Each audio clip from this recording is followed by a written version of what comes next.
Mí está Eric Ritondán en línea. Eric, buen día, ¿cómo te va?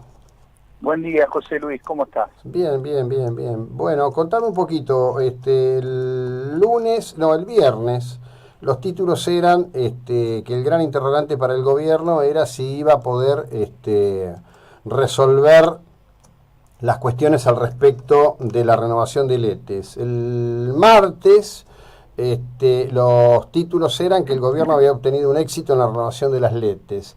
Después, los títulos decían que el desafío era si el dólar no se iba a ir a 50.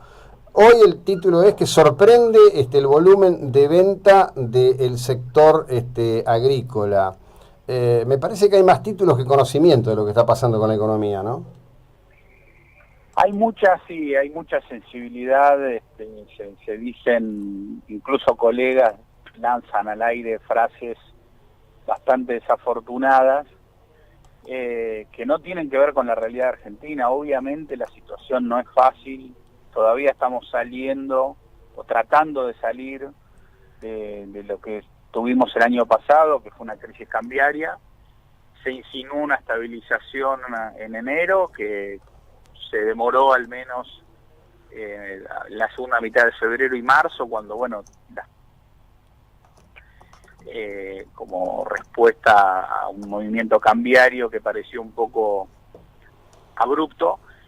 Y bueno, en este momento yo diría que la principal factor de preocupación que yo tengo son los precios de los bonos. El riesgo país está alto para Argentina. Me preocupa más eso que lo que es el curso del programa financiero, que como vos señalabas, lo que ha sido las licitaciones de letes, eso viene funcionando muy bien.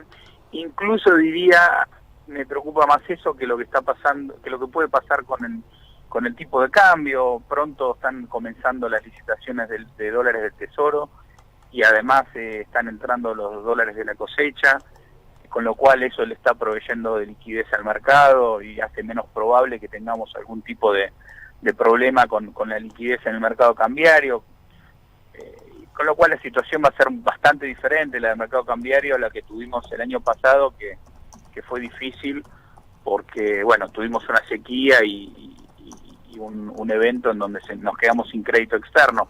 Eso no va a pasar este año, con lo cual diría que lo que me preocupa es que los bonos están muy baratos, están con un precio, se han caído los precios, y eso refleja, me parece que sobre todo preguntas, yo diría, obviamente las elecciones son un factor, y están las preguntas respecto hacia Argentina, si puede venir un gobierno que cambie las reglas del juego o no, pero también me parece que no es solamente el temor al retorno al populismo, también hay preguntas respecto a cómo el sistema político en Argentina puede lidiar con una situación de escasez o en donde hay restricciones claras para utilizar instrumentos de política económica para que la economía pueda, digamos, para estimularla. Y obviamente en ese contexto la pregunta también es cuántas reformas o la calidad de las reformas que se pueden hacer en ese contexto, Mm.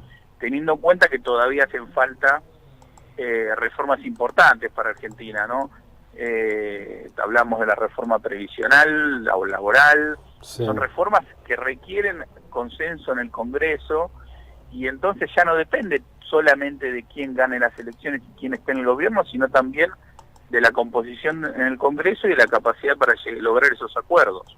Lo que ocurre es que, a ver, ahí hay una piedra de toque que ha acompañado la democracia desde que Alfonsín triunfó en 1984, que es el control del Senado por parte de las diferentes tribus peronistas, en particular de aquellos que por el diseño electoral que tiene la Argentina, desde provincias muy pequeñas, logran una posición y un predicamento de manejo en el Senado que hace prácticamente inviable cualquier tipo de intención de avance, ¿no?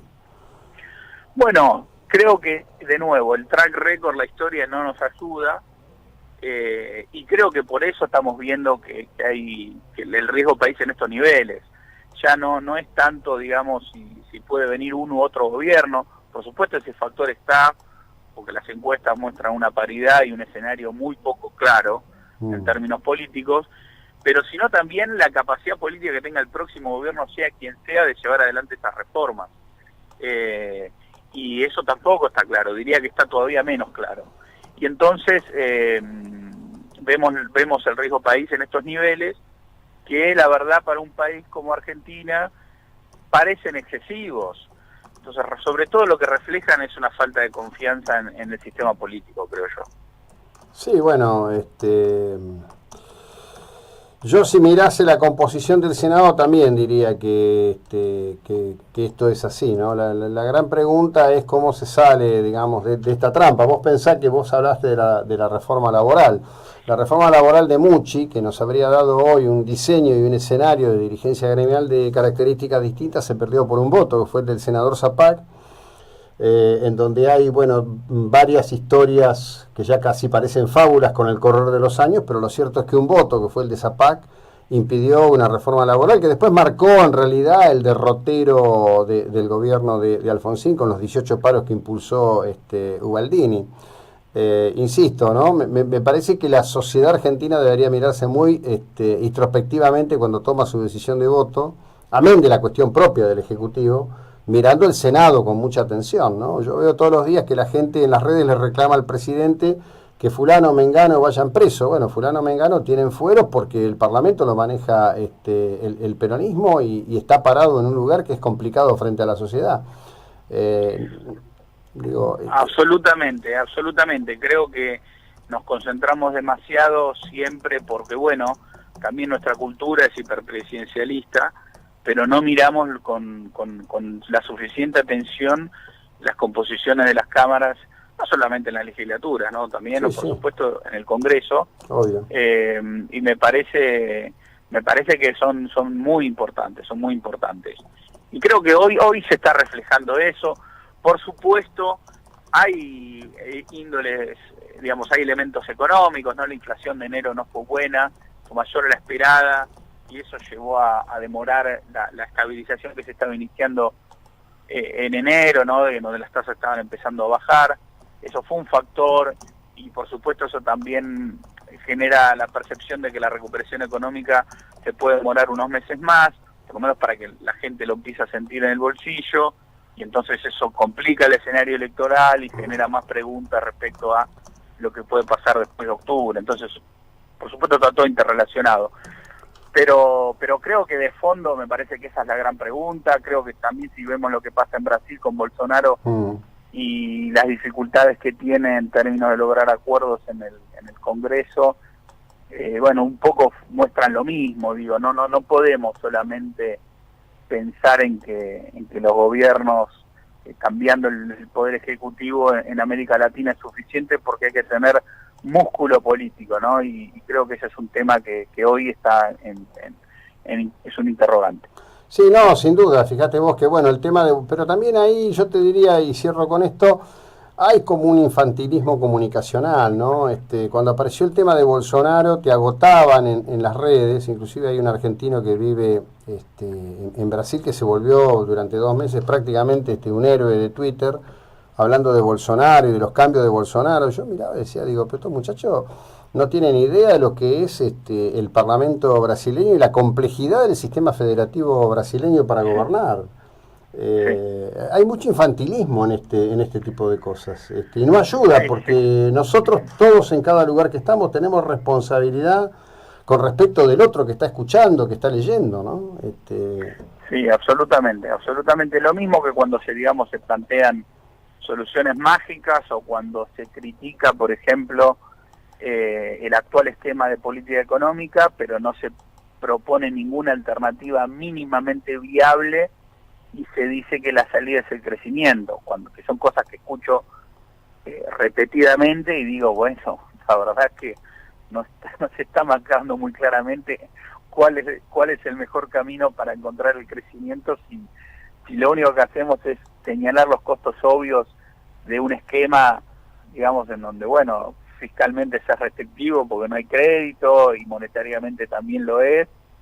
Entonces criticamos las causas o los problemas, los costos que genera ese esquema, pero no proponemos ningún tipo de alternativa mínimamente viable, y señalamos que la salida de ese crecimiento es lo mismo, la verdad que es otro análisis infantil, me parece. Sí, absolutamente. Bueno, por suerte el entretenimiento del verano llamado Roberto Labaña, su no candidatura creo que está concluyendo, ¿no? Me parece que despeja un poco también el escenario de lo público para ver si hay algún mínimo margen de debatir en serio sobre estas cosas. Sí, habrá que ver, no me parece que está comenzando ahora la campaña, habrá que ver. Yo no soy muy optimista al respecto. No, es un entretenimiento de verano, créeme, ya empezó el otoño. Como siempre, te agradezco el tiempo que nos dedicas, un abrazo, Bueno, muy amable. no, José Luis, por favor, muchas gracias. Eric Ritondale, economista,